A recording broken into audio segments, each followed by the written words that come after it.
We'll continue. Next member, Mr. Gary Fan, 4 minutes. Thank you, Chairman. My question is a follow-up to my first question. If I look at the paper, it is said that the term of this coordination unit will align with the term of this government, meaning that it will expire in 2022, meaning there will be 4 years. I'd like to ask about the actual work objectives. I said that there should be a breakdown including research. Can you give us quantitative indicators for reference so we can consider the cost effectiveness of using public money? How much public engagement will be done? How much policy planning will be done? You said you get raw data from the CNSD. How many thematic studies will there be? And will you also make legislative proposals? So can you let us know how these two posts will work in the next 4 years? The head of the Special Duty Unit, CS Office. I'll try to answer the question. Our work nature is basically supportive, assisting the CS4A to coordinate the work of the few high-level committees. The priorities of work and the items of work really depend on the discussion of those high-level committees. Every committee has its own functions. We will provide appropriate assistance as appropriate. In terms of human resources, the present direction, as we said to other members, is that first of all, we would like to enhance the quality of local human resources. We hope we can do some local studies. No, I was not asking about the direction. I was asking for quantifiable work objectives. Yes, I understand. Well, I still have to talk about the directions. I know we want to talk about quantitative work objectives. In terms of research, we'd like to be able to analyze the labor market and where the industries are going. Through research and analysis, we hope to be able to tell the human resources demand for different skills and industries. Then we will know that this will be reference for students. They will know the economic development plus human resources changes in the market in the coming few years. They will know the skills requirement, and students will be able to select the fields of their study. And this will also help human resources training in the market. We hope we can do this kind of analysis. As for quantifying the objectives, well, the coordination unit has yet to be set up. We are doing some advanced work. We hope at regular intervals we can disseminate messages. We said in the paper that there is a one-stop information platform. After we have done some analysis, we will release the results on that platform. Chairman, if you allow me, I'd like to say a few messages more. He asked about consultation and our methodology. In this respect, as a preparatory group regarding different industries, stakeholders, economic sectors, well, it's hard to conduct specific or diverse consultation. So we will compile a list, and every few months we will have these focus groups, and the Secretariat support group where our members and different department representatives can participate. Mr. Aunokin. Thank you, Chairman. I'd like to ask about Labor and Welfare Bureau. The Poverty Commission looks into this area, and just now Ms. Shan responded more, so I'd like to ask whether Mr. Daniel Fung can respond. So given your workload on the Poverty Commission, by adding this post, how will the workload and work deployment change? Chairman, I'd like to ask, so do you mean by adding this post, how will resources and workload change? Well, allow me to respond, and then Mr. Fung can respond later. The Secretariat of the Poverty Commission is under the Chief Secretary's office, and I had responded that in the previous government, when we convened the Poverty Commission and the democratic study and the commissioning or the term of office is the same, and we are providing support, so we can extend our secretarial and administrative services. Otherwise, the secretarial workload of the Poverty Commission would have to be handed to a bureau, and it might be Labor and Welfare. So by having a coordination unit, will the responsibilities change? Well, it won't, because our coordination effort deals with intra-department issues, for example, human resources and poverty alleviation. So our unit will not take over the Bureau's workload. For example, we cannot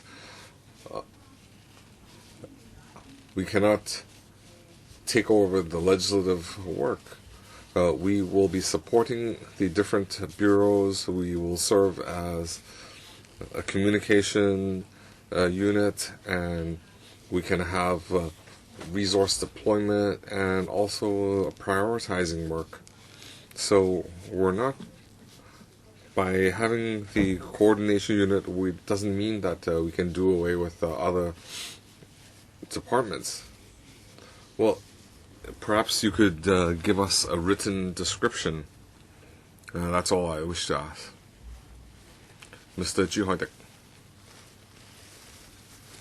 Thank you, Chairman. I'm not sure whether you are aware, there are some homeless people outside of the government building. They are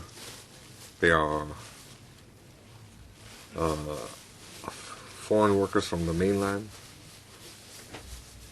They have low salaries, and they also have their wages docked, and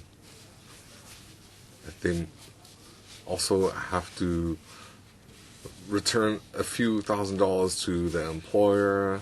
It is totally against the employment contract, and it's also against the importation of labor scheme. Now, I raise this example as an illustration of paragraph 6A, where you say you assist in human resources planning, population policy, poverty alleviation, so on. So human resources. So And in relation to human resources, we have the capitalist, the employer. So if the government wishes to implement policies to help employers produce suitable workers, why don't we have a labor protection unit under the coordination unit? Because without that labor protection unit, you are leading the lambs to the slaughterhouse. What do I mean? You might, when you discuss these topics, you imagine some fancy industries. You think about IT personnel. But even for the fancy industries, they have long work hours. They have unstable work conditions. For example, accountants work very long hours in Hong Kong. We have PhD lecturers who don't have job stability. Their contract is extended semester by semester. And we also have these foreign workers. So the human resources policy, if we have a CS-led team, it seems that we are lacking labor rights protection. So when an individual joins a company and contributes his services, there is this area that is very lacking.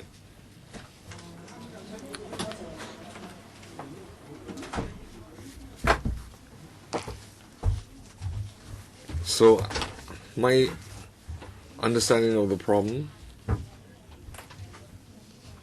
when we develop human resources planning, we have to also handle labor rights. This is not a new topic. Essentially, the labor ordinance covers some basic rights, and that is existing. Well, I disagree with the special duty unit head. Well, you say that labor rights come under the ambit of the Labor Department. Well, that is, you have isolated the problem. You have not coordinated the issue. You don't want to lead the lamb to the slaughterhouse. You can't say that because there are no workers in old age homes and we need to import labor. But then we see people sleeping in the streets, and these are the foreign workers that we had to import. So if the CS is going to lead the teams, and this is something we need to look into. As I was saying, we have law enforcement. We have to see whether there are loopholes or areas of improvement in the labor ordinance. Well, human resource planning, we won't be looking specifically into one example. Now, we won't be focusing on one limited subject such as labor rights protections, because we already have a legal framework and we have a platform to deal with it. So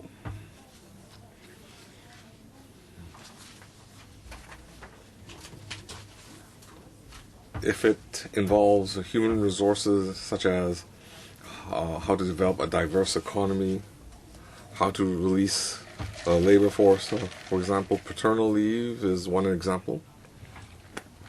Mr. Gary Fan,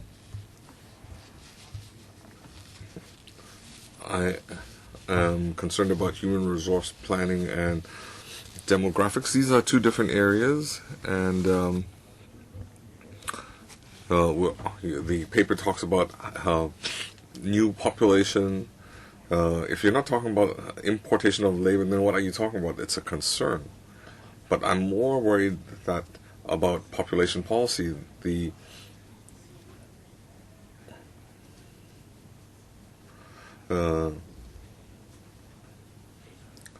current CEO was the previous chief secretary, and we need to have dedicated policies on education, medical care, and so on. So if we import labor, aside from supplementing the labor force, we have to take care of their housing, their medical, education needs.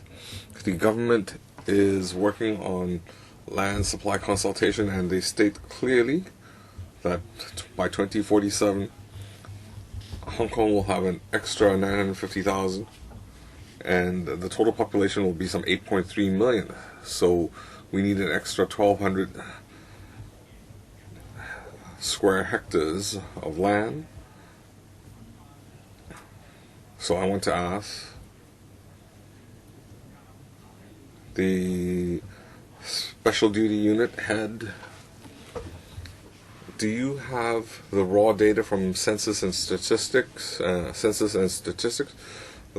Are you monitoring the population growth and fine-tuning housing policy? Are you consulting with the CS and CE?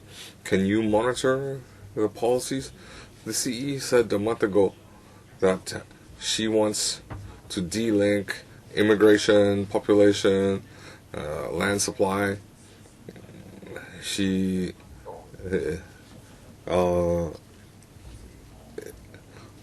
so you said there was no policy, no specific policy. So if that is the case, or if you haven't set a study team, could I suggest this being one of your research areas? Bear in mind, population policy and land supply, housing demand, these have a causal relationship.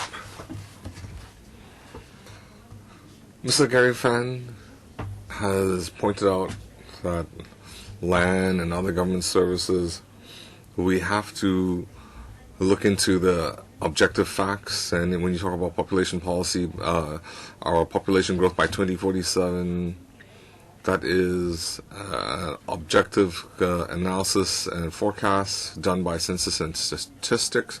They make a lot of assumptions, and these assumptions will affect the overall figure. So in our population policy or human resource planning, we communicate with different bureaus and departments. So regarding population figures, we have communication with Census and Statistics.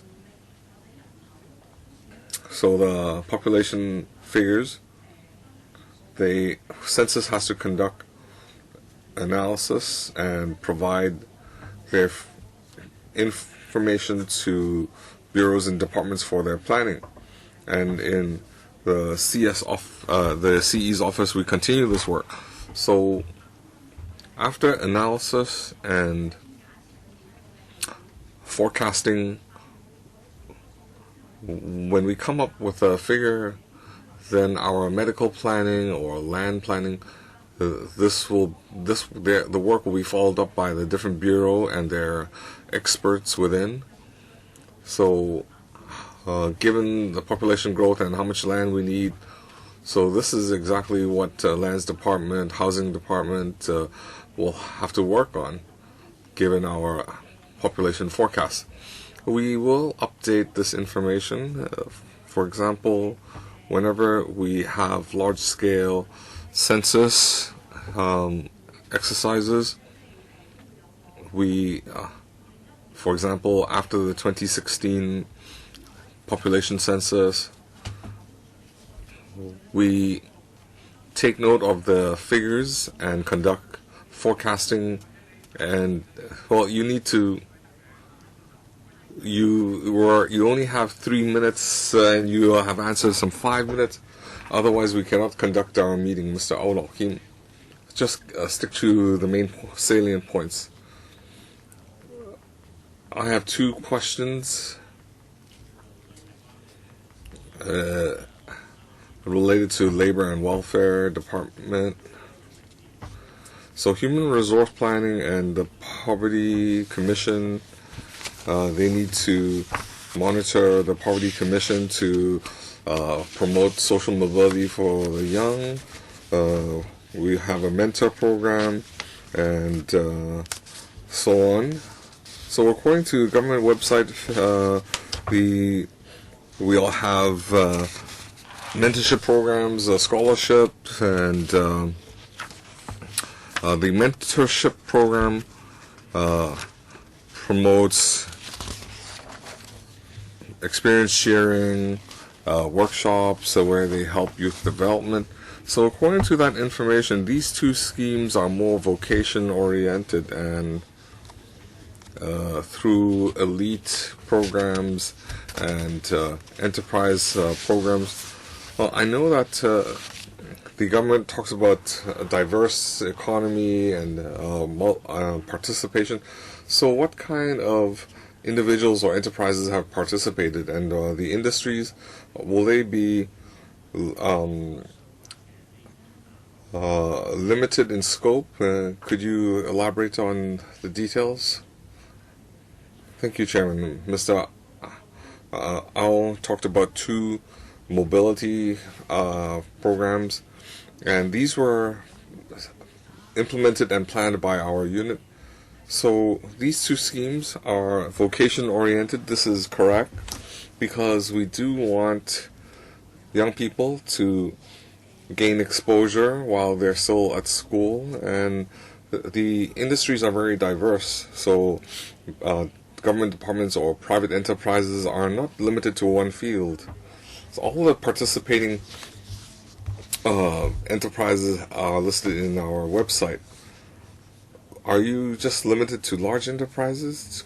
No, because the Future Star program in the past, in our visit programs, we had hundreds of visits. We had dozens of departments within the government, and each department is different. We also have private enterprise, infrastructure, transport, retail, so it's quite diverse. And I suggest that you can visit our website. So I'll reserve my question for the next round. Well, we have to thank the officials for giving a detailed response. So, Chairman, we already endorsed 3 items. It's very smooth. So, I want to follow up on another area related to population policy. Just now, when I asked, you utilize raw data from census and statistics, you conduct analysis. Do we have areas that were overlooked? Why do I ask? Because it's dealing with population policy, and in the council session I asked about the single entry permit. We now have people entering Hong Kong through bogus marriages. They arrive in Hong Kong within 1, 2, 3, or 5 years, and I want to ask, what is the divorce rate? And the government has no figures on that. We need to know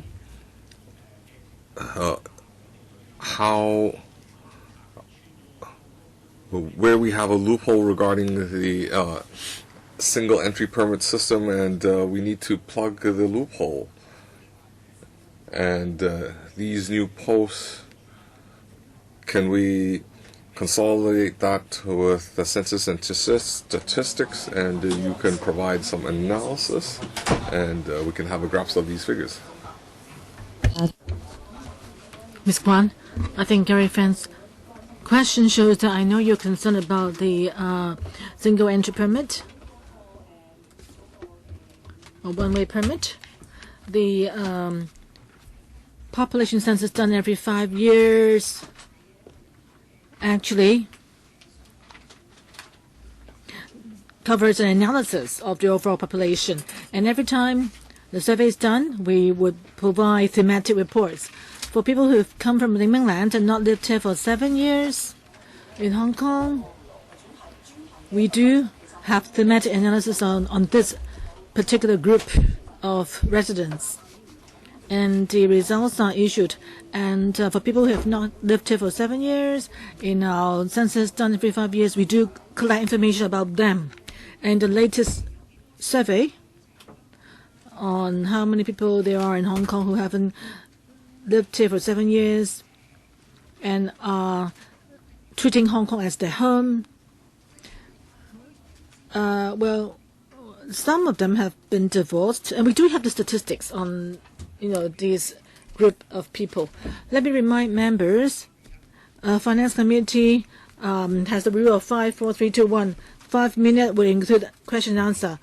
And I gave you 5 minutes, and yet you still criticize me for not giving you a sufficient time. I hope you understand the chairman's judgment. We have still the funding request of $1.6 billion for quarters for Fire Services Department and other funding requests. If we cannot approve these proposals, then the various departments will have to wait for another week. You have asked 4 times already. I can't delay the discussion on the important projects just by entertaining your requests. He next. Well, you can stay calm under the big government of Carrie Lam. The government would put forward easier to handle items to the Finance Committee first. So I have no idea what will come after them. But for this post for the HRPPCU, I hope that you can pay attention to the plight of ethnic minorities people. You can see from statistics that compared to the mainstream population, the unemployment rate among the ethnic minorities is much higher. And yet, we are still talking about 3% overall unemployment rate. There's still room for improvement for increasing chances of employment for the ethnic minorities. Sometimes,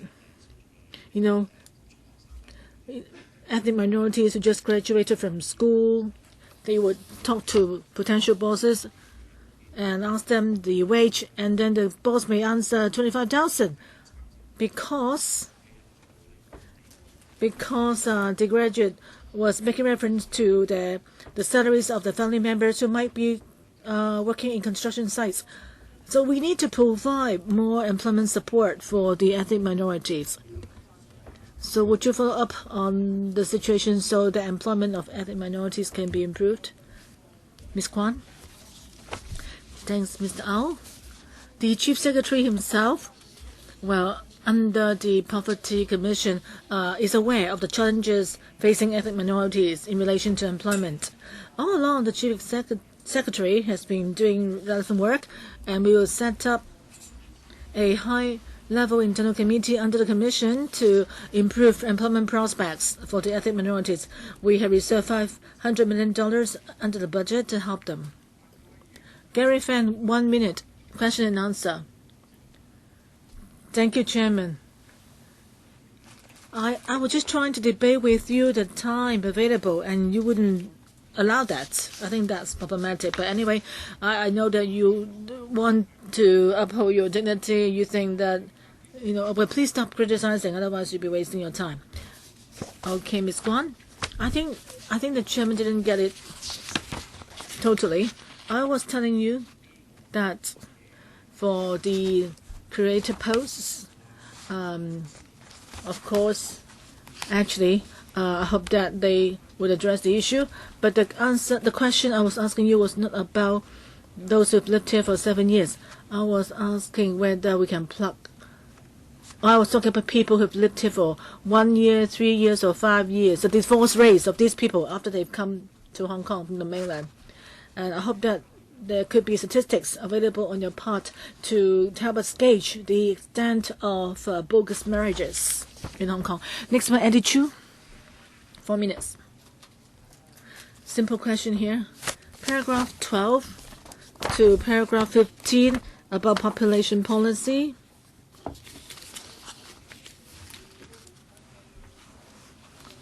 To Hong Kong. The population in Hong Kong in the future, is that part of the population policy that you will need to decide on? Ms. Kwan, in our population policy report in 2015, we mentioned that we are faced with the issue of aging and decline of the workforce. Therefore, in the last report, we said that the government would not, on Hong Kong's future population, set any limits because of the two problems I just mentioned. I'm not saying that you should set a limit on the population. You might want to see local population go beyond that in Shenzhen, but I found it strange. You always talk about population projection, and the Census and Statistics Department would carry out their surveys. But I can't see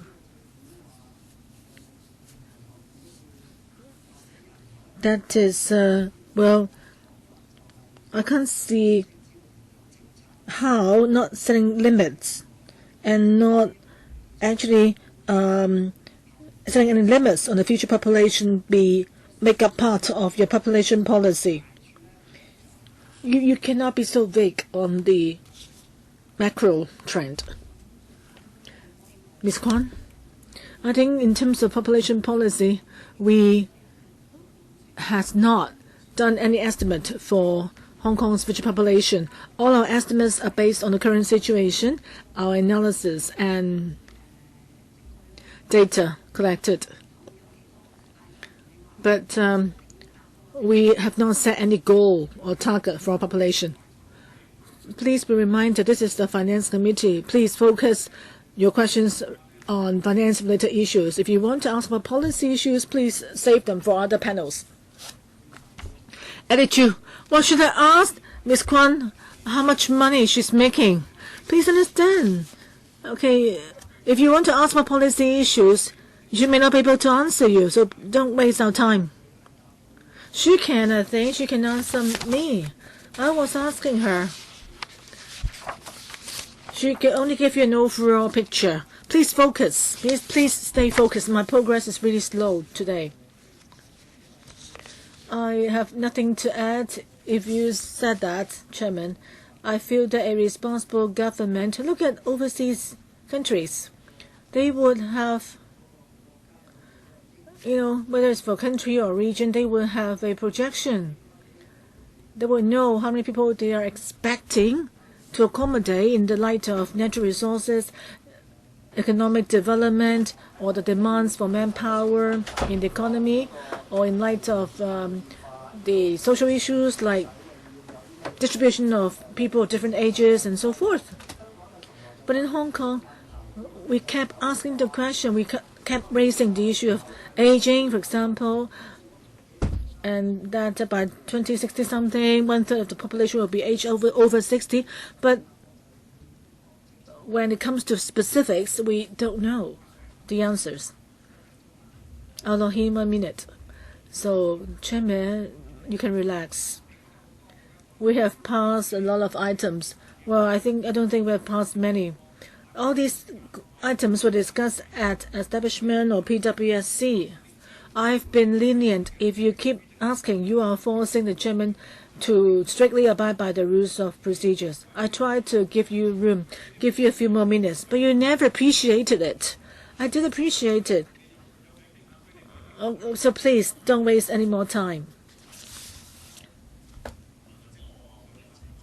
I did appreciate your efforts. Okay, anyway, my question is, ethnic minorities, most of the time just then, were about the chief executive's creation of a committee. Do you have any timetable or roadmap? Ms. Kwan? The Committee for Ethnic Minorities People? Yes, that committee is led by the Chief Secretary. The work has begun.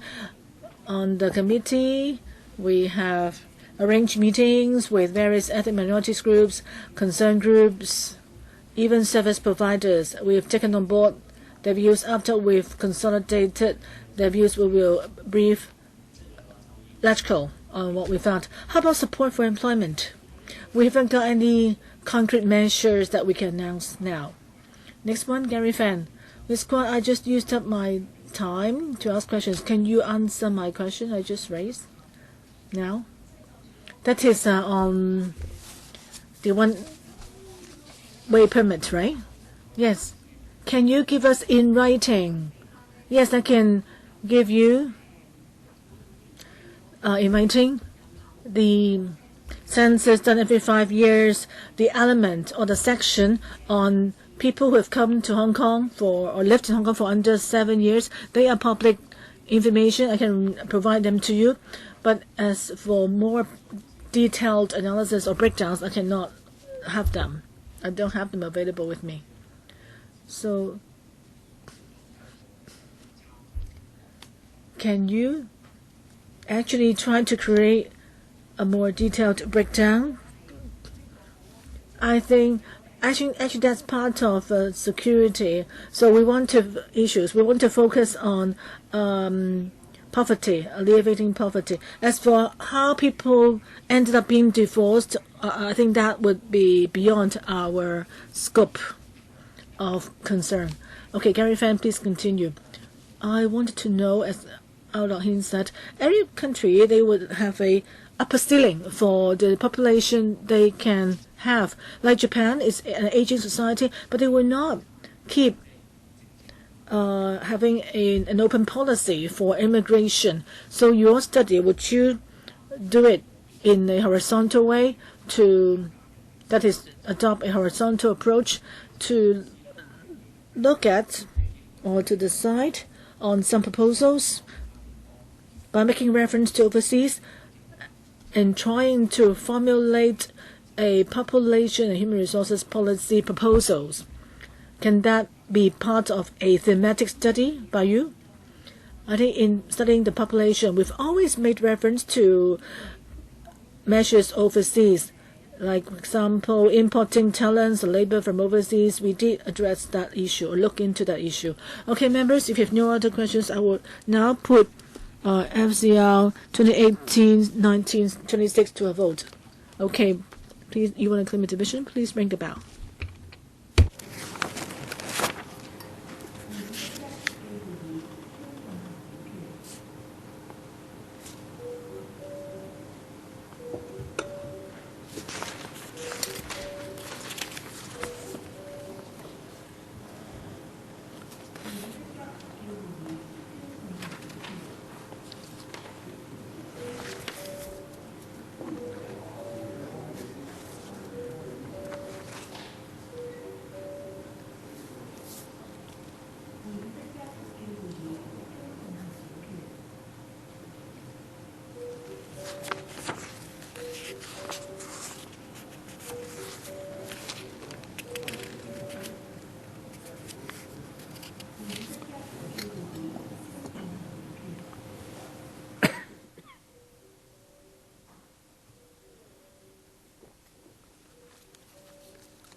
明白。咁我呢個session 嚟講就個 register 淨係抽翻佢哋而家未答嗰啲先。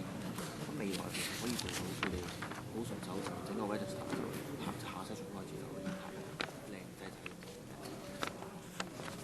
咁我盡快做咗頭先你講個補課。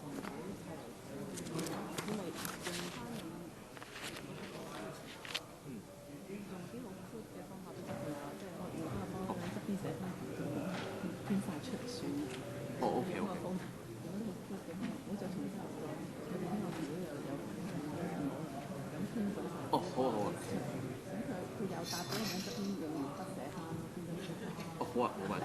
好啊，put 啲俾你先啊。好。咁咧俾我佢有，大家都仲有，要揾就佢喺度嘅時候，你知道啲嘢喺邊度。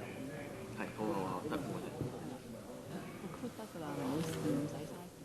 我哋而家即將表決。So we're about to vote on the creation of 2 supernumerary posts in the Chief Secretary of Administration's private office.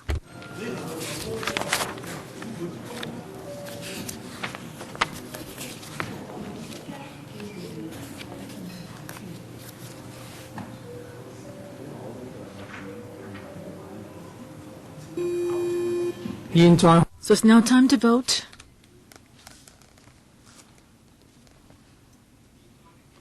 Time's up. Please show the voting results. 32 in favor, 6 against, 0 extension. I announce that the proposal request is carried.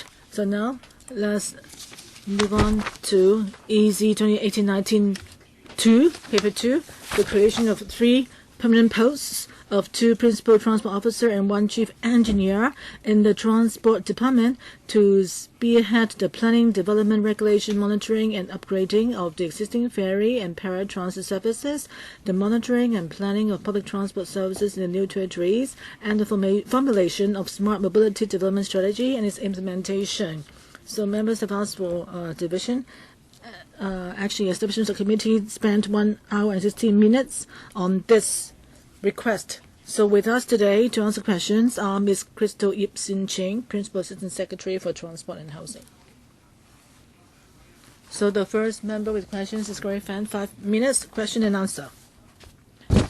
I'd like to know whether I don't know whether it's the Commissioner for Transport or the T&H who should answer.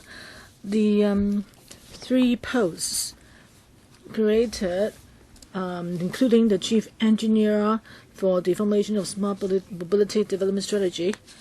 The paper says that, well, yeah, mentions about the strategy, but I want to know, have you got some direction in mind or even concrete plans in mind to implement smart mobility in the days ahead? Can you give us more information for reference? Mabel? Thank you for the question. Smart mobility measures have been listed in the policy address. And we are proposing the creation of 1 chief engineer post, and he will be doing a few things, and these are mentioned in the paper. In the middle of the year, we will be consolidating the Transport Department's mobile applications, so transport information can be released in real time. And also at main or trunk roads, we'll be installing transport detectors in order to gather information on volume and speed for analysis. And at the same time, we can release information on traffic incidents. And then number 3, on a vehicle on board sensors, we will be trying out the use of sensors in order to charge tunnel tolls. Number 4, the Central Wan Chai bypass. We hope that after it is commissioned, we like to carry out a pilot on electronic road pricing. And all these will be done in the next 1 or 2 years, and we'll be reporting to the transport panel. Well, in the morning, we had a transport panel meeting, and we were talking about a study visit with regard to traffic volume. And you include pedestrian flow and also car parking. With collection of information, you'll be able to allow motorists to know where there are vacant parking spaces. Is this within what you were trying to say just now with regard to traffic volume? Are you gathering such data? Chairman, traffic volume is mainly about the trunk roads. We'd like to analyze volume and car speed. And with regard to parking, we will make use of a mobile application. We will be able to disseminate real-time vacancies using the mobile application. Next one, Dr. Helena Wong. Chairman, with the addition of the post, what do you expect to be done about ferries? Ferries mainly serve the outlying islands. There are 6 routes. We are having fewer ferry services within the harbor. I'd like to ask you whether you have plans to provide non-outlying island routes, say new connections for different areas in Hong Kong, so people can use sea-based transport. This will also benefit tourists. Will there be a plan for doing this after there are these posts? Chairman, the principal transport officer will be responsible for this. An important part of work will be to research into feasibility of new ferry routes. Dr. Wong, and also in the community recently, there have been proposals for new routes within the harbor, like central to Hong Kong. The TD has liaised with the industry to listen to their views. We hope after the officer is in post, we can do research and review. And hopefully within the year, we can seek expression of interest. Well, we had it. We had a ferry service from Hong Kong to Central, but it was cancelled. I hope you can revive the routes and also develop new routes. At the West Kowloon Cultural District Subcommittee, we said many times that there should be piers in the new development areas and that they should be served with ferry routes. But the WKCDA said they would not be managing ferry routes. Therefore, I hope your PTO will not only think about Hong Kong and Central, and he should also look at West Kowloon and Kai Tak. There can be different ferry routes or even water taxis.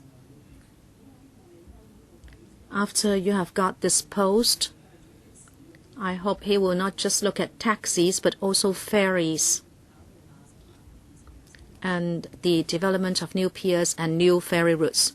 Chairman, indeed, this will be included in the research scope of this officer.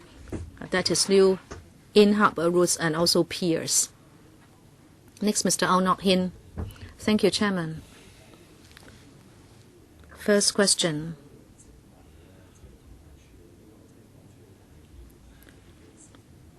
I'd like to ask about the Hong Kong-Zhuhai Macau Bridge with regard to Chinese commercial car plates. According to newspapers, there will be 1,000 in terms of quota for mainland vehicles. And also in April, in the transport panel meeting, the administration did not give us that figure. it has been increased from 300 to 1,000. Why did you make that decision? Is it that you are worried that there would not be enough traffic flow on Hong Kong-Zhuhai-Macau Bridge, so it is not economically viable? How will this post approve such licenses? And how will he decide on a level of licenses to be issued? I think Mr. Onok Hin is talking about a PTO for the new territories. One of the duties is to look at public transport at the cross-boundary points. And Mr. Au was talking about the quota for such vehicles. Actually, the licensing section is responsible for this, and the Hong Kong-Zhuhai-Macau Bridge quota has been reported to the Transport Panel.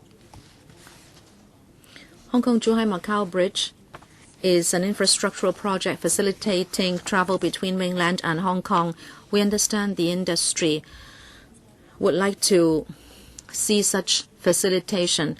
Therefore, the quota is for making this happen. Well, then this is quite strange, because the PTO for NT will be approving such boundary licenses. We were talking about licenses to use the bridge. Are we talking about two different things? What is he going to approve? What is a boundary crossing license?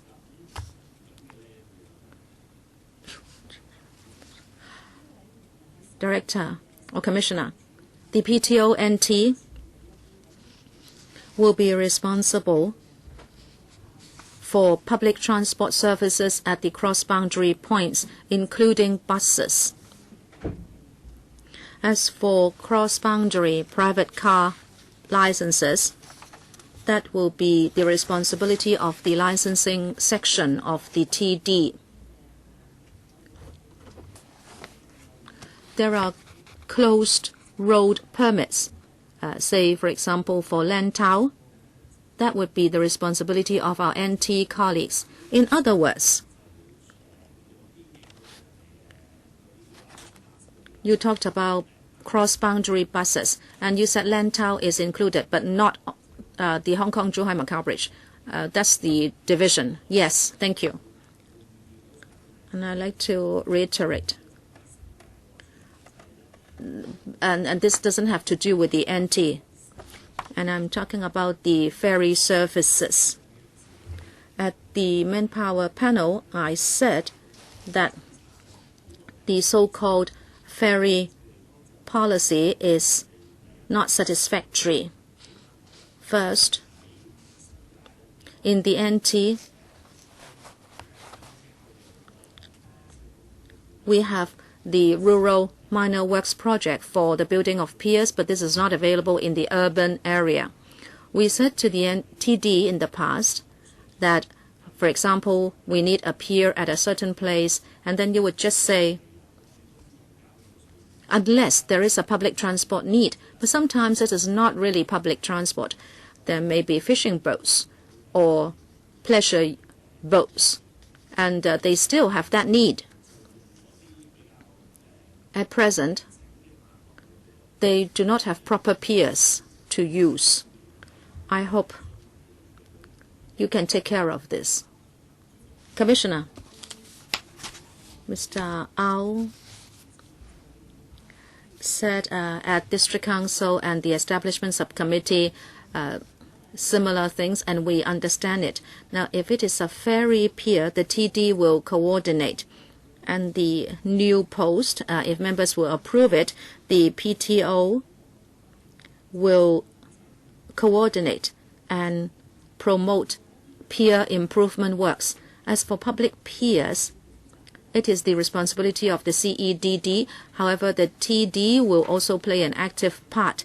We hope we can do more in the future to improve piers. Dr. Chang Chong Tai, 2 questions.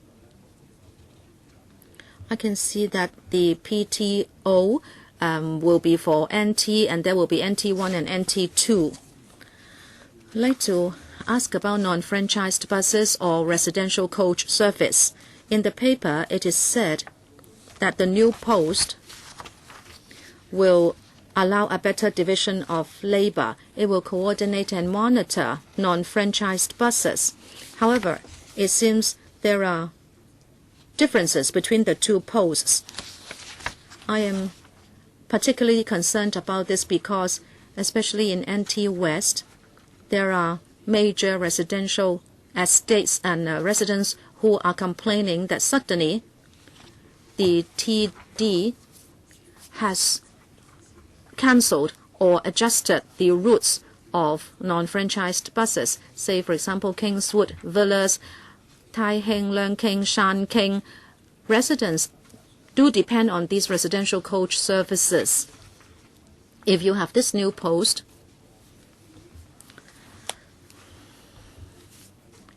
with regard to the planning of non-franchise buses, can you do better?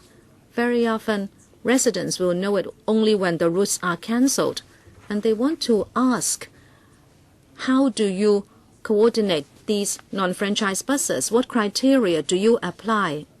Now that you have a new post and also adjustment of roles, can you map out a clearer direction for residents? Commissioner, thank you for the question. I understand the situation very well. The proposed PTO post will share out the work.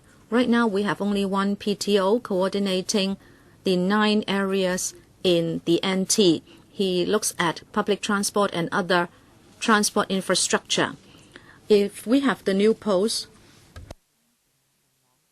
he will be responsible for Tuen Mun Yuen Long and the boundary, but he will also monitor the service of residential coach services.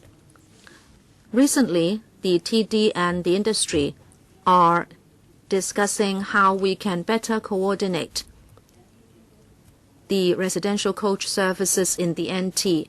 We understand that some services are having too many stops, and sometimes they use routes not according to what have been licensed for. But we know residents have their needs, and we hope we can balance the two. And also, when we monitor such buses, we'll have to see whether they will give rise to congestion and whether there will be duplication of routes with franchised buses. I can promise Dr. Chang that when we have this post, this is exactly what we want to do, and that is better coordination and monitoring. Chairman, I think the industry has reflected the issue to you. Hopefully, he will be looking at planning and coordination of residential coach services in Tuen Mun Yuen Long and along the boundary. But some people are saying that, in fact, you are going to turn such services into boundary services only. And this may, of course, be a conspiracy theory saying that through such adjustment, you are going to cancel the residential coach services and you would ask the companies to provide cross-boundary service only. My view is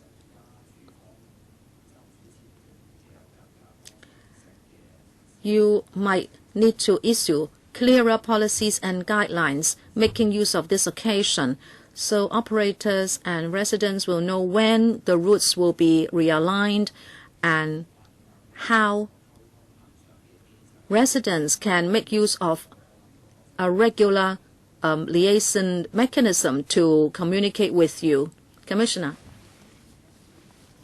Dr. Chang asked whether the new post will be looking at boundary services. Well, Dr. Chang is over-worried. What he said would not transpire. In fact, this is just one part of his work. And secondly, The criteria for approving residential coach service is such: we'll look at public services and franchised bus services. If they cannot provide service throughout the day and take care of the transport needs of certain areas, we will coordinate the residential coach services as a supplementary service. The criteria have always been the same, and if we can have this post, we can step up liaison with the industry. And we hope to be able to know the needs of residents better. And while we have residential coach services, we won't affect the ecology of existing public transport. Elizabeth Quat, I won't object to the creation of these posts, one of which is to monitor existing public transport service and plan for better public transport service to better meet the needs of the public. In NT East, you know there is serious traffic congestion. Sha Tin and Sheung are seeing population increases. And with this post, how do you propose to solve the congestion problem in NT East? We haven't seen any workable solution. Even the railways are crammed with people. How can you solve this problem? And there is another post responsible for smart mobility. We have talked about parking spaces. No one is sharing the information. And this morning, we discussed buses. You heard us asking the bus company to release information using IT, but they are unwilling. The public still cannot have smart mobility. Even if you write it here to say the service will be provided, but still it is not very smart. Does it mean that with this post you are really going to be able to do what you propose to do? Commissioner, thank you, Ms. Quat, for the two questions. The PTO NT will then devote to Sha Tin, Tai Po, the North District, Kwai Chung, and Sai Kung. As for transport planning, it is for transport engineers who will work with the THB and Highways Department to do traffic assessment and also plan for road infrastructure. But the PTO has this to do, and I can give you an example. Say in the North District, there has been congestion because of the number of vehicles in the past few months. The existing PTO in the last few weeks has been discussing with District Council, bus company, and residents associations to draw up measures to take care of congestion in the North District. If there is an incident, an alternative routes can be used by buses in order to reduce journey time. And we can also avoid congestion. So they can also coordinate with the public transport companies, and this is the work of the PTO. Of course, we need to do planning, and the infrastructure is also very important. Regarding smart mobility, when we create the chief engineer post, he will work with colleagues in, let's say, the bus group, and they can promote more intelligent mobility measures. Currently, in open data and mobile apps, we have the tram, the Northern Langtao Bus Company. They have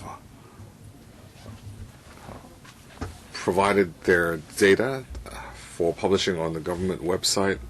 So we urge KMB and New World Bus, and we raise this request with them, and hopefully together with LegCo and other groups we can persuade these public transport companies to liberate their data. Well, we know that in shopping mall parking lots, they have commercial interests, and in our meeting with City Bus this morning, we had the same discussion. So just persuading or urging them might not be enough. So this post will, you come up with new policies, new measures, or even legislation where they can share, where public transport companies can share this data. We will look into any feasible measures. For example, in parking lots, we might have had less of a concerted effort, but in July we will have a new mobile app, and we have recently reached an agreement with a major parking lot company. In the past, they might have opened up their data, but when we told them that we could help them manage their parking lots, ultimately they agreed, and we hope that through non-legislative measures we can reach these agreements. So, but we will look into other measures. On the last occasion in the establishment subcommittee, I see that the official had come up with some responses. I'm not just limiting myself to travel time between A and B, but let's say when we have traffic accidents on Qingma Bridge and so on, we would like to know what occurred to help people plan their traffic. And I see that you have made responses. We would like more textual displays. So even, well, but there is still an outstanding issue. Now, you recall on the last occasion I mentioned that the Guangzhou-Zhuhai-Macau Bridge will operate soon, and the population is growing in Dongchong. So if we just rely on the frequency of MTRCL in Dongchong, that cannot cope with the extra population and with the increased number of tourists arising out of the Guangzhou-Zhuhai-Macau Bridge operation. So once again, I raise this request, and we urge MTRCL to increase its frequency, its service frequency in Dongchong. So in your previous response, your response is that they will only increase frequency if there is an accident or a crisis, but you have not pledged, MTRCL has not pledged to increase its frequency during the busy period. We would like you, when you create this post, to have the official follow-up on these issues. In ESC and other venues, Mr. Holden Chow had urged the government to step up our preparation, to deal with to enhance our crisis management ability. So as THB Secretary responded, we are providing more information, we are adding more traffic sensors, we will be adding more variable traffic information display screens, and all these will be installed within the year. And Mr. Holden Chow also referred to ferry services. We have explained that in the last few months we have made arrangements with ferry service providers to help people travel from Dongchong to Central, and I would like Mr. Holden Chow to give us more time. We can follow up with MTRCL. MTR has agreed that during crisis or accidents they will step up frequency. They do need time to coordinate, and they are also upgrading their signaling system.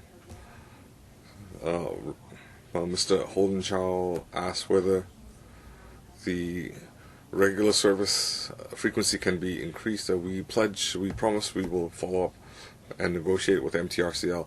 If there is any good news, we can report to Mr. Holden Chow. Mr. Gary Fan, I'd like to ask the principal transport officer will convene meetings with operators, taxi industry, and so on. So in January, when the government convened a taxi quality committee, they would supposedly resolve industry issues, and subsequently frontline taxi drivers were up in arms, especially regarding the penalty scheme. Now, the Taxi Quality Committee, there is an overlap with the Taxi Association in their membership, so it gives people the impression that they cannot fully represent frontline taxi drivers. So I would like to ask the PTO, if this post is created, will the PTO still meet with the taxi industry, because there are many taxi associations? Will he meet with the frontline and deal with the penalty scheme?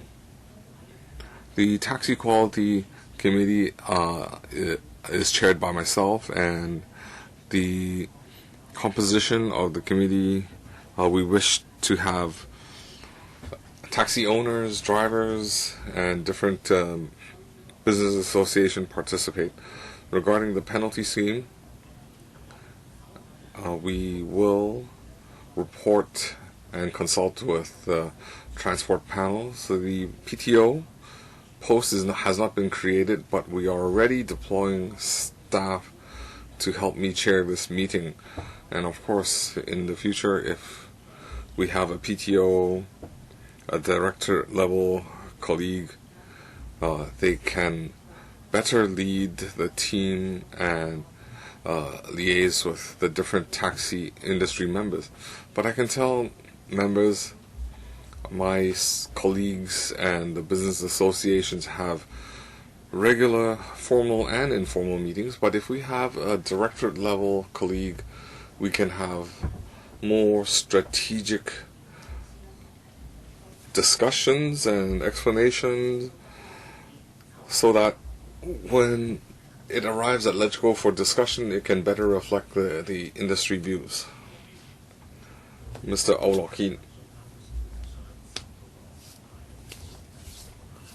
I want to follow up on the ferry pier issue. I think it can be flexible.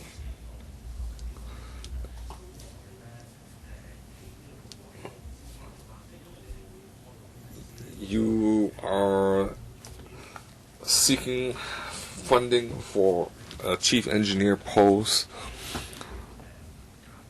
Let's say in Aberdeen Ferry, they don't use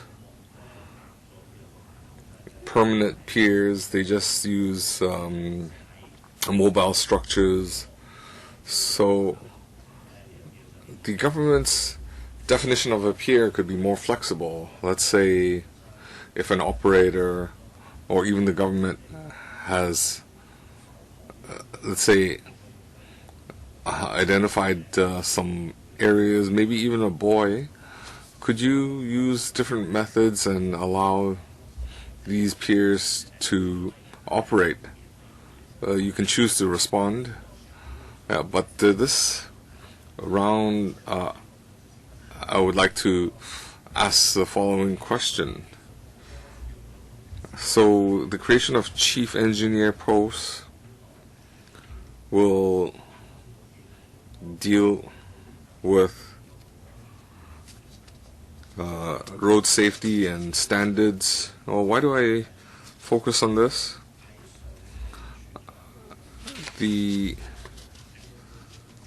when Mrs. Young was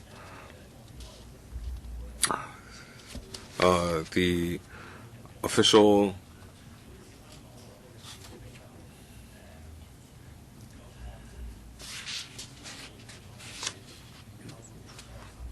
we're not fully innovative. Let's say overseas they have electronic devices that remind motorists that they have driven onto a prohibited area. So in overseas they have thermal detectors and these sensors are connected to traffic lights. So I'd like to know, after the creation of this post, can we come up with more innovative technologies? Let me answer to the last 2 points. I'll talk about the chief engineer post. Now, we now have a chief engineer working on road safety. Road safety is part of the Transport Bureau system. We examine safety design and the safety infrastructure. We also have regular reports to the Road Safety Advisory Council where they provide opinion. This unit of us, we also have a unit that participates in international road safety meetings. We already have an existing chief engineer post, and in recent years, for example, in Southern District, we have the elderly octopus card traffic light, and in other districts, we also have some intelligent traffic lights, including video detection. Regarding piers, we have to consider passenger demand. If you're talking about public piers, whether they can be part of our system, I think safety is a major concern. In recent years, we heard that there are calls for more water-based transport modes. So the PTO will take on this area, and we will continue consultation in this area. Eddie Chu, I have 3 questions. The first one was about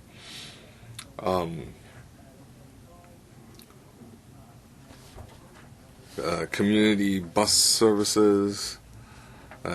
You understand that there is a need and you need to strike a balance. But now we have people complaining that the community buses don't follow the prescribed route, and there are more than the scheduled stops. And some residents say, never mind, we're already used to the new routes. So I want to know how you're going to manage that. And regarding intelligent or smart mobility, aside from Octopus, can we use more different forms of e-payment? And third, on the peer policy, previously I met with outlying district council members, outlying island district council members, and they hope that the government can have a more comprehensive overhaul of the policy. We now have private operators that are subsidized by government, and they want the government to have its own fleet and outsource it to companies for operation. So the ferry operators use the government subsidies For example, previously in Pengzhou, they wanted to purchase a faster vehicle because if they don't have a faster vehicle, there's no business and so on. So we want a better fleet and also fair price stability. I'll try to be brief in my response. The first was about non-franchise buses. The operate according to a license issued by the government. So when there are complaints, when the operators, when they deviate from the licensing arrangement, then the government has to follow up. Regarding resident needs, some residents, when they return, when they go to Yunlong or Chunmun, before they go home, they might need to shop in the downtown area. So the government has taken these needs into account. So our colleagues have been in discussions with operators in Chunmun, Yunlong, Tinshui, and in light of their bus stops, we are looking into whether we can accommodate an extra bus stop. Regarding electronic payment, we hope that it can be as diverse as possible. Recently, we note that some minibus operators are in talks with e-payment operators to see whether they can accommodate other forms of e-payment other than Octopus. And Transport Department will be cautious and will try to promote this. The third area was about peer services, and the PTO will look into the operation of peers, to especially how it can be financially feasible. In the 2017 policy address, it was mentioned that whether the government can subsidize these operators to purchase new fleet, and also look at whether ferry services can be outsourced. So the PTO will be looking into this area. Mr. Jimeng. Thank you, Chairman. Well, I support TD in creating these posts. And we had discussed this in the panels and in the ESC. I had also expressed my support for these three posts. And I note that members are asking questions about policy, but it's still being worked on. And I know that you are doing your best. So that we need to create these posts such that we can have a more detailed response on the next occasion. And I support that. Thank you. Chen Chichen next. Paragraph 18 of the paper says that the created posts are needed to deal with the issues arising from decommissioning of the new boundary control points. And according to Enclosure 3, one of the duties of the transport officer is to handle cross-boundary traffic. And because he'll be also responsible for outlying islands services, and besides the cross-boundary services. So the Hong Kong-Macau Bridge, the fares charged by the bridge could affect the volume of passengers. The government, however, has limited say over the setting of charges. You may have learned yesterday that a provider of the service offering bus services from Hong Kong, Kwun to Macau, and Hong Kong to Macau. The traveling time will be 1 hour and 45 minutes, charging $170 at daytime and $190 at night. Now, you realize that if you take the ferry, it only costs $171. The journey time is 1 hour only. So the bus journey is only $1 less than the ferry journey. So back to the transport officer. Is it part of his responsibilities to negotiate with the mainland on the fees to be charged for use of the Hong Kong-Macau-Zhuhai Bridge? Would he have any power to monitor the fee level of the cross-boundary bus services? If in future few people use the bridge, what can he do or will he do? Commissioner? Thank you, Mr. Chen. On cross-boundary control points and bus services across Hong Kong to China or Macau, they will be handled by our colleagues in in the particular district. We are talking about non-franchise services, therefore their fees are not regulated by Transport Department. But on the level of service provided in the future, we can follow up and monitor it. So the post itself regulate and monitor cross-boundary bus services, like in the case of Hong Kong-Macau-Zhuhai Bridge. All we can do in the future, in other words, is to monitor the service quality alone, right?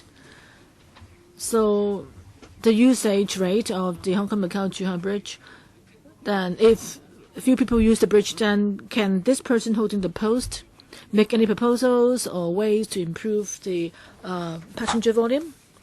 Commissioner, in dealing with services related to the cross-boundary control points, he can monitor the franchised buses, services provided, and quality provided by the franchised buses.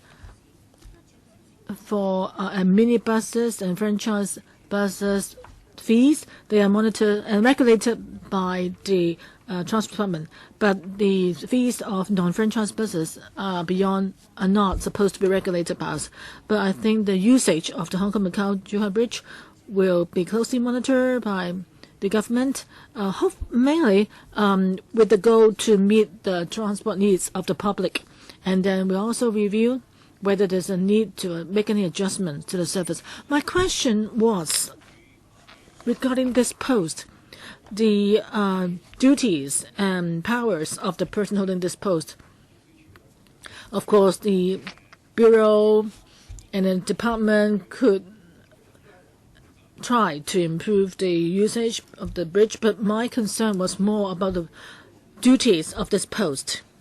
For the new cross-boundary control points, the principal transport officer will take part in meetings with mainland authorities for review and monitoring and coordination of the cross-boundary traffic to ensure that there's smooth traffic and that we can meet passengers' demands.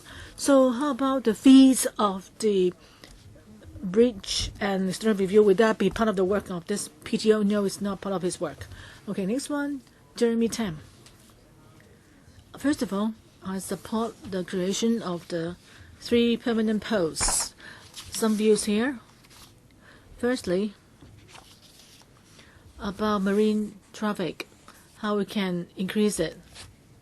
I think it's not just about providing ferry services or services to outlying islands alone, but rather once you have stepped on shore, the passenger need to have or be provided with transportation links to their destinations. The point is how you can increase patronage of ferries by letting the passengers comfortably arrive at the destination after going ashore.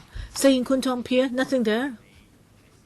So in the future, if you provide ferry service to Kwun Tong Pier, you have to also think of ways enabling the passengers to go from the Kwun Tong Pier to Kwun Tong Station. If it's all open air or passengers having to walk to the station without any cover, or through congested districts, then people would not want to take the ferry to reach Kwun Tong Station. In the future, if there is this route to Kwun Tong Pier, you need to make sure that that location is accessible, not just with bus routes alone, but you need to provide covered walkways, or even you allow the passengers to have some break, or even to have some coffee shops around the area so that they can wait there or relax a bit before going to their destination so that they can enjoy the trip. It's not just about providing the route alone. Secondly, I heard also that in some districts the concern whether the frequency should be increased. At another BUCOM, I mentioned that, well, this is a broader issue, but Chairman, let me finish. When you conceive a traffic network, you need to know where people want to go to. You should not just look at the existing bus routes, traffic network, and you assume that people would take a particular trip. I wonder whether the Transport Department has a macro view of a comprehensive view of where people like to go at what times. If you have such big data available, then it will be easier for you to do the overall planning. Say for the rail links, it's more rigid. You cannot add a rail links or station out of the blue or all of a sudden, but you have to build on the backbone of the rail network, assuming that after the network is 80% full, then you need to find out where people will go, in what directions, and on the basis of that network, you can build a bus or minibus network. Then that will show clearly to you where people want to go. I know it's not easy because in urban district it's very difficult for you to decide on the map. It's like in the case of bus rationalization, it's not easy to do. For the long run, of course, it's best to have a rough idea of such a network of people's going to where and journey plans. For new towns, it may be easier to do because there's less opposition and less people living there. But whether it's easy or not, Transport Department must, as I said, have a database containing information on where people want to go, from where to where, rather than just looking at how many people are using a particular route. A heavy patronage of a route doesn't mean that people are going from A to B. It may be just because they need to take the route to change train or bus to their final destination. I'm sure having the data will be useful for transport system, enhancing our transport system. I hope that in the future, the Transport Department can let us know what sort of network or database you have to help you enhance the traffic networks or transportation network so that you can strategically plan for further enhancements. You may not be able to answer my question, but that's my view expressed. Thank you. Commissioner, because of time, let me concentrate on the ferry pier. I think in the years to come, we will concentrate our energy on improving pier facilities and also connectivity. Besides the Kwun Tong Pier, lately with Star Ferry, we are negotiating with them to improve the Central Pier and the surrounding environment. Hopefully, we can make use of the opportunity to create a waterfront that the public can enjoy more and also can use the water transport more. And in Tung Chung, we also increase frequency of ferry services there. We are discussing with the Lantau office colleagues of the CDD to improve on, for example, signage or provide covered structures so that there can be better connectivity to the Tung Chung station. As for people's pattern of traveling and data that can be used to help us enhance our transportation network, I think after the meeting I can share with you our existing system. We can have more exchanges in the days ahead. Chan Chi-Chun? Paragraph 16 of the paper, the government says that the government is making vigorous efforts to take forward the new development areas and new town extension projects, including Kwun Tong North, Fan Lang North, Hong Shui Kiu DNA Yunong South, to provide additional housing, community facilities, public space, and land for economic use. And also the Sustainable Lantau Blueprint unveiled in June 27. The major developments in North Lantau include a topside development at the Hong Kong boundary crossing facilities, artificial island of the Hong Kong-Zhuhai Macau Bridge, North Commercial District on the Airport Island, Tung Chung New Town Extension, etc., and the Still One development. And all these projects will drive continuous population growth in the northwest New Territories and Lantau, which will in turn generate enormous public transport demands. Now, with the creation of the Principal Transport Officer and the other post on the review of the public transportation needs, and also ancillary facilities to make sure that the public transport meet passenger needs. Well, that's part of the officer's duties, but the paper has not mentioned the Tung Chung Metropolis and the artificial island. So I'd like to confirm the two PTOs. Is it that they will only study the facilities mentioned in paragraph 16 and excluding the East Lantau Metropolis and the Central Artificial Island? That is the transportation links there, because those two are controversial projects. Commissioner, the Transport Management Division in New Territories, actually the PTOs will only actually carry out assessment and coordination of the transportation services. On the whole, on new development areas and new towns expansions in the New Territories, they would be under the remit of Transport Housing Bureau. For any study on those areas, the Transport Department would provide the support needed. So this paragraph was saying that this is talking about the New Territories Transport Office or division. So paragraph 16, all the places listed there, they really have nothing to do with the two posts. So, of course, they do not exclude the artificial island, Central Artificial Island, and the East Lantau Metropolis.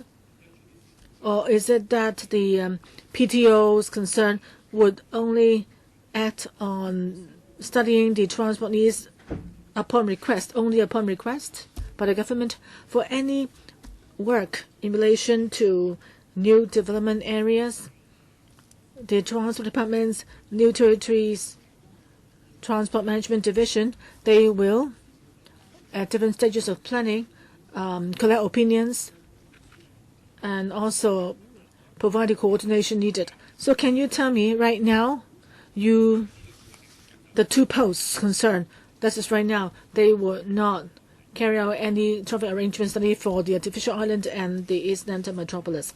Yes, the paper lists out projects that are already known to us, and neither do we have any information offhand to show that, what will happen to the other places. But if there's any government decision that requires study or planning for any area, the Transport Department would provide help needed or support needed.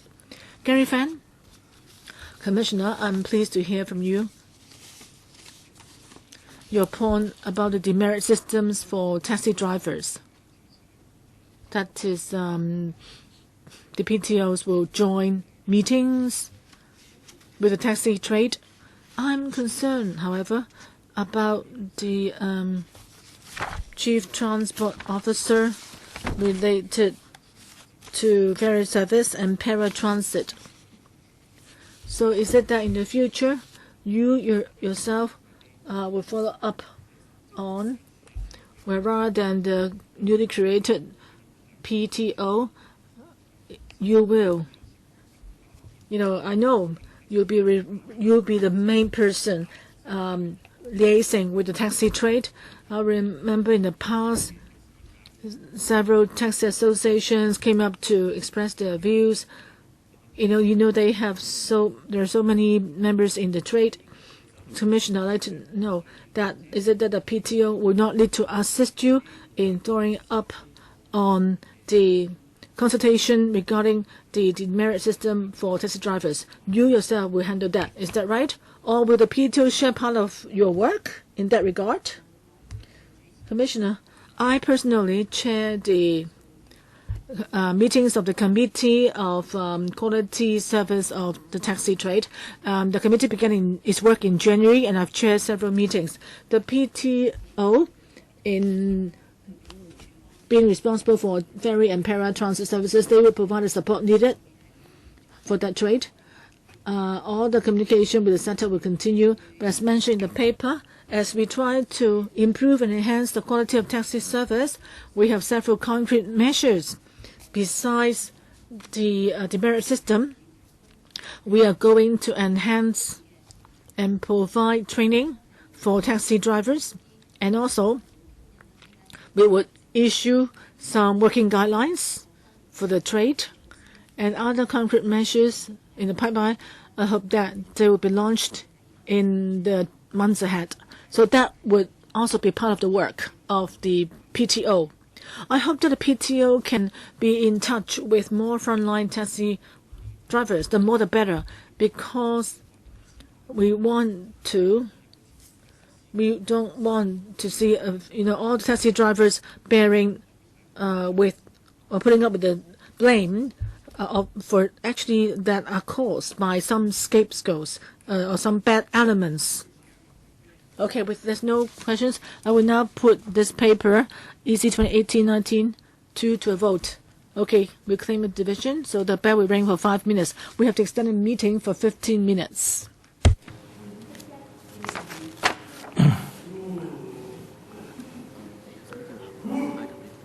So I'd like to ask for the next item, that is the retention of 2 supernumerary posts in the Financial Services and Treasury Bureau. Will there be many questions? How many members have questions?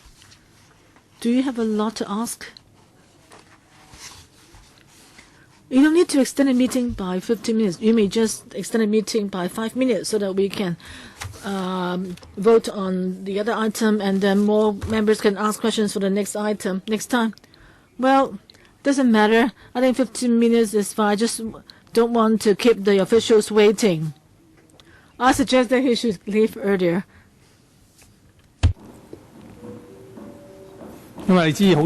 You know that many officials have been waiting for the whole day.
你拖到個街市遲咗2個禮拜，你遲咗禮拜開工咯。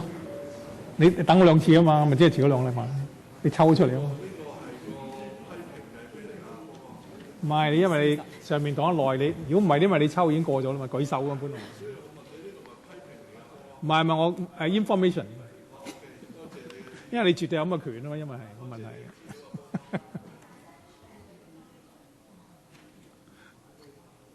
佢係我 friend， 所以我唔會好大聲。如果唔係我好大聲，係咩？唔係啊嘛。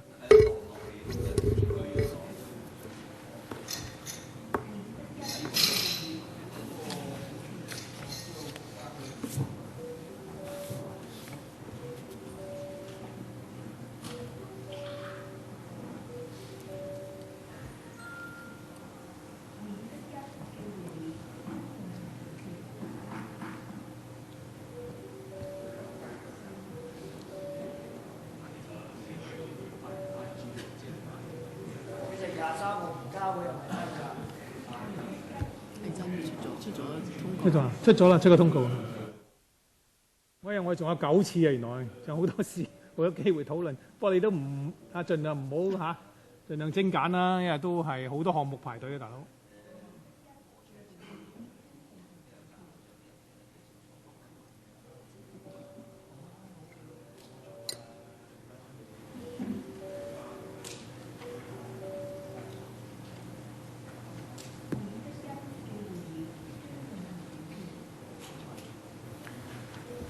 我哋即將表決咧，係咪大家 We are going to vote whether members will support the creation of 3 permanent posts in the Transport Department.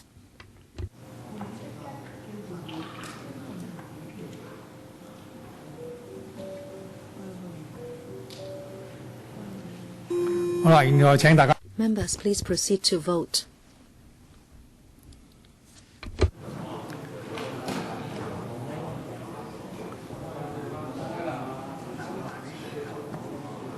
好啦，現在停止表決。Voting shall now stop and the results are displayed. 35 for, none against and no abstentions. The proposal is supported. Thank you.